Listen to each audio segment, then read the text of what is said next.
আরজিকর হাসপাতালে গিয়ে বাধার মুখে পড়েছেন প্রদেশ কংগ্রেস সভাপতি অধীর চৌধুরী। পরে অবশ্য নির্যাতিতার সোদপুরে বাড়িতে গিয়ে দেখা করেন অধীর চৌধুরী।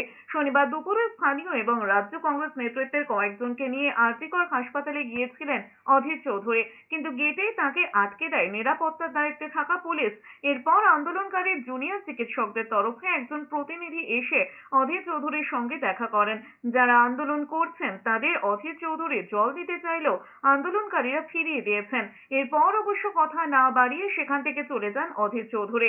এরপরে পুলিশের অতি সক্রিয়তা নিয়ে ক্ষোভ উগরে দেন অধীর চৌধুরী।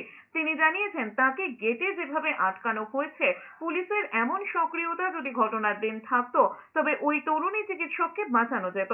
এরপরে সোদপুরে গিয়ে নির্যাতিতার পরিবারের সঙ্গে দেখা করেছেন প্রদেশ কংগ্রেস সভাপতি।